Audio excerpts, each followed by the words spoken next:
Assalamualaikum warahmatullahi wabarakatuh. Kami menambahkan bahwa terkait dengan pelaksanaan PSBB yang mulai hari ini, tadi kami sudah laksanakan koordinasi, ada 33 titik checkpoint yang mulai kami laksanakan hari ini, dan untuk pembatasan waktu operasional kami membagi dalam 2 bagian. Untuk operasional angkutan umum dalam trayek tetap dan teratur, apakah itu angkutan perkeretaapian maupun angkutan kendaraan bermotor umum, ini dimulai jam 6 pagi sampai dengan jam 18.00 atau jam 6 sore. Tentu dengan memprioritaskan pembatasan jumlah penumpang di dalam kereta maupun di dalam bus. Sebagai contoh bahwa untuk layanan Transjakarta dengan single bus, saat ini dalam kondisi normal penumpangnya adalah 86 penumpang, dan sesuai dengan peraturan gubernur 50%-nya menjadi 40 penumpang. Sementara untuk gerbong kereta api, keseluruhannya untuk layanan MRT dan juga layanan KRL akan disesuaikan kapasitasnya menjadi 60 penumpang per gerbong. Jadi seperti contoh untuk layanan MRT ada 6 rangkaian, maka 1 kali ratangga bergerak itu kapasitas maksimum yang bisa diangkut hanya 360 orang. Demikian pula halnya dengan layanan KRL Jabodetabek.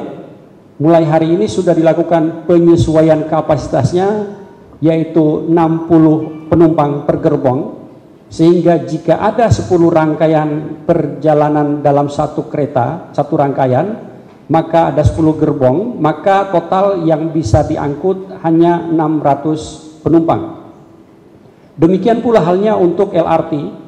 LRT juga sudah disesuaikan maksimum hanya 40 penumpang per gerbong, sehingga satu rangkaian terdiri dari 2 gerbong hanya mengangkut 80 penumpang. Perlu kami tegaskan bahwa terkait pengaturan roda 2, di mana pedoman penyusunan peraturan gubernur ini adalah sesuai dengan Undang-Undang 6 tahun 2018 dan juga PP 21 tahun 2020, serta terakhir adalah Peraturan Menteri Kesehatan nomor 9 tahun 2020, sehingga yang dilakukan pengaturan terhadap roda 2 bagi roda 2 online sudah dijelaskan secara baik, hanya diperuntukkan bagi angkutan logistik atau barang hantaran. Sementara untuk kendaraan bermotor roda 2 pribadi itu selain digunakan oleh pengendara juga bisa mengangkut penumpang, tetapi dengan catatan bahwa penumpang tersebut adalah satu alamat dengan pemilik kendaraan dimaksud. Tujuannya kita ketahui bahwa saat ini roda 2 juga menjadi moda utama para pekerja di Jakarta untuk melakukan kegiatan sehari-hari.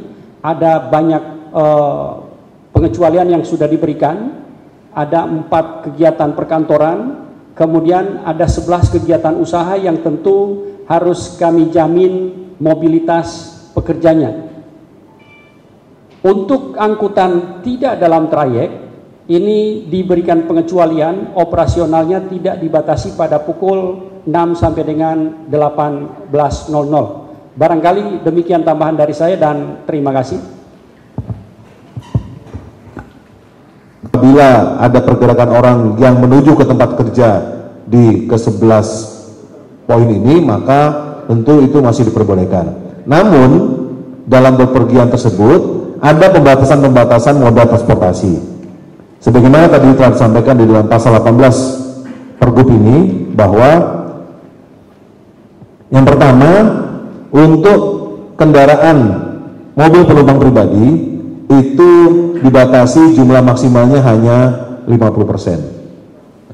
Artinya untuk mobil pribadi yang 7-seater atau 7 kursi kayak Innova, Avanza, Xenia dan sebagainya itu 50%, karena penumpangnya 7 berarti penumpang yang diperbolehkan adalah 4 orang.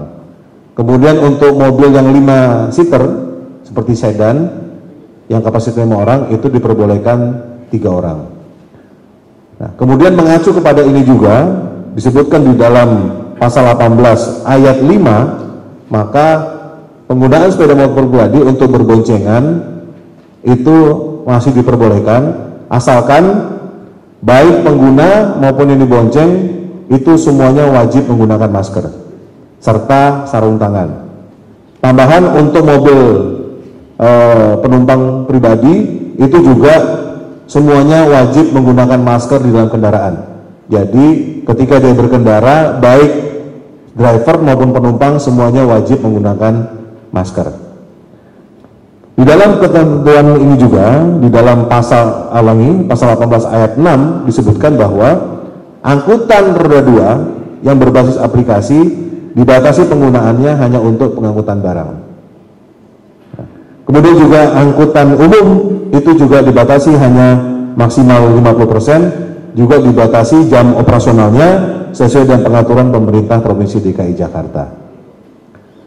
Untuk mengawasi itu semua, maka kami bergabung bersama Dinas Perhubungan sudah membangun atau membuat 33 checkpoint di seluruh Jakarta, terutama di pintu-pintu masuk Jakarta seperti di Kalideres, Ciputat, kemudian di Jakarta Timur, di Caman, kemudian ada juga di Kembangan, dan beberapa titik lainnya termasuk di terminal Pulau Gebang, Kampung Rambutan, Kalideres, Tanjung Priuk, Senen, termasuk juga di gerbang tol. Ada 5 gerbang tol yang menjadi checkpoint untuk pelaksanaan pembatasan moda transportasi ini di Jakarta. Nah, kemudian tentang bagaimana pengaturannya, bagaimana tempat duduknya, 1 supir, 2 di belakang dan sebagainya, tentu nanti akan ada turunannya dari aturan ini, termasuk pembatasan jam operasional dari angkutan umum yang berada di Jakarta. Tentu ini ada aturan turunannya dari Pergub ini yang nanti akan dibuat oleh Dinas Perhubungan. Saya rasa itu sementara yang kami sampaikan dari jajaran di Lantas Polda Metro Jaya.